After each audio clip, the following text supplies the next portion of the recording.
Hello everyone, I hope you are fine. So today we are going to discuss about Vishakha versus State of Rajasthan.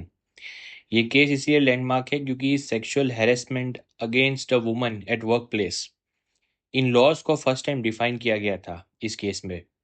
तो चलिए समझते हैं ये case का क्या बैकग्राउंड था। ये केस पूरा रिवॉल्व करता है अराउंड भवरी देवी। भवरी देवी एक सोशल एक्टिविस्ट है राजस्थान के अंदर, जो गवर्नमेंट का एक कैंपेन रन करती है टू स्टॉप चाइल्ड मैरिजेस। एक रोज क्या हुआ, जब वो 1 साल की गांव की लड़की का चाइल्ड मैरिज स्टॉप करवाने गई तो कुछ मर्दों ने मिलके उनका गैंग रेप कर दिया। हद तो तब हो गई जब जो गैंग रेप करने वाले अक्यूज थे उनको ट्रायल कोर्ट ने छोड़ दिया। ये जब न्यूज बाहर निकली कि उन अक्यूज को छोड़ दिया गया है तो पूरे देश में इसका जमकर विरोध हुआ। और इस अपॉर्चुनिटी को अपोज करने के लिए कुछ वुमेन राइट ग्रुप थे, इंक्लूडिंग विशाखा। उन्होंने साथ में मिलकर सुप्रीम कोर्ट में पीआईएल फाइल की। पीआईएल मतलब पब्लिक इंटरेस्ट लिटिगेशन। और उन्होंने डिमांड किया to enforce fundamental rights of working women against sexual harassment in work place. मतलब महिलाओं का जो हक होना चाहिए तो क्या वो अवेलेबल है वर्क प्लेस पे, मतलब वो जहाँ भी काम कर रही है वहाँ क्या उनके फंडामेंटल राइट्स अवेलेबल है अगेंस्ट सेक्सुअल हैरेसमेंट। सो इस इशू को आंसर करने के लिए गवर्नमेंट के पास दो क्वेश्चन थे। पहला तो ये था that whether there was a need for specific guidelines to address sexual harassment of women at work places. Second, whether such harassment violated the fundamental rights guaranteed under the Constitution under Article 14, 15, 19 and 21। इसका मतलब ये कि court जानना चाहती थी क्या कोई specific guidelines होनी चाहिए विमेन के लिए जो काम कर रही है। तो एक तो क्वेश्चन ये हो गया। दूसरा क्वेश्चन ये था कि क्या हैरेसमेंट, अब ये हैरेसमेंट एक जनरल अम्ब्रेला वर्ड है, राइट। ये सेक्सुअल हैरेसमेंट के लिए यूज नहीं किया गया। हैरेसमेंट कोई भी हो सकता है, मेंटल हो सकता है, फिजिकल हो सकता है, सेक्सुअल हो सकता है।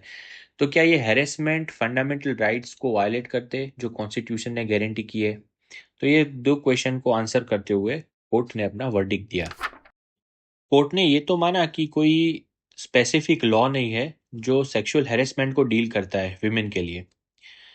तो कोर्ट ने रूलिंग देते हुए ये कहा कि sexual harassment violates the fundamental rights of women under article 14, 15, 19, 1G means freedom to practise any profession and article 21 protection of life and personal liberty.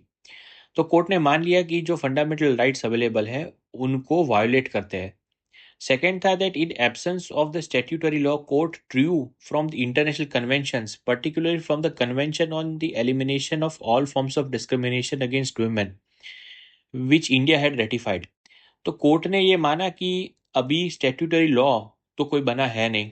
तो कोर्ट ने क्या किया, जो इंटरनेशनल कन्वेंशन एग्जिस्ट करते हैं और उसमें से एक पर्टिकुलर एक कन्वेंशन था, उसको ध्यान में रखते हुए कोर्ट ने रूलिंग दिया। और इस रूलिंग को फेमसली भी कहते हैं विशाखा गाइडलाइंस।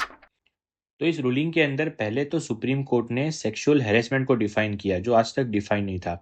और उसके अंदर कुछ एसेंशियल्स इंक्लूड किए। पहला तो ये था कि जो सेक्सुअल एडवांसेस है, मतलब अगर कोई मेल फीमेल के और अगर कोई सेक्सुअल एडवांसमेंट कर रहा है तो उसको भी आप एक सेक्सुअल हैरेसमेंट की मतलब टर्म्स में आप उसको इंक्लूड कर सकते हो।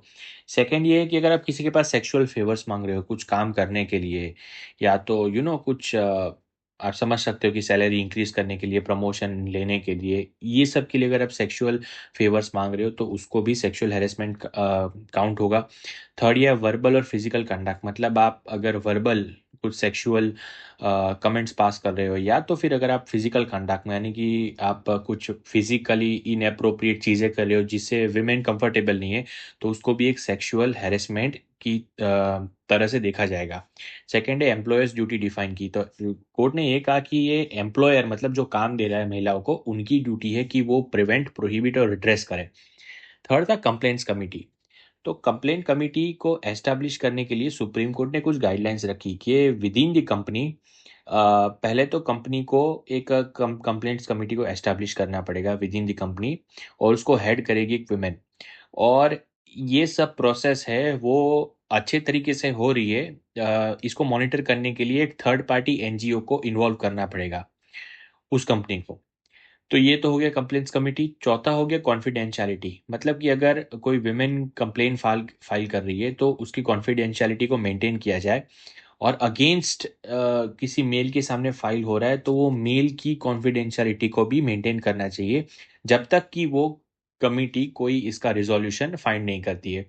और ये सब चीज़ एक टाइम टाइम बाउंड मैनर में करना है। मतलब ये नहीं कि आपने किसी कंप्लेन को ले लिया तो 6-12 महीने तक आप उसमें देखते ही रहे। आपको उसको टाइम बाउंड मैनर में इसका सॉल्यूशन लाना है। तो चलिए जानते हैं इस केस का सिग्निफिकेंस क्या है।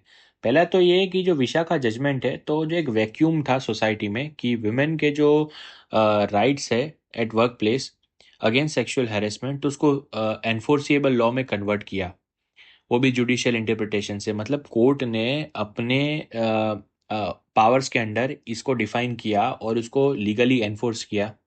सेकंड कि ये केस को देखते ही लेजिस्लेचर, मतलब कि जो गवर्नमेंट है, उन्होंने एक लॉ पास किया, sexual harassment of women at work place prevention prohibition and redressal act 2013। और ये पूरा एक्ट है वो विशाखा गाइडलाइंस के ऊपर बेस्ड था।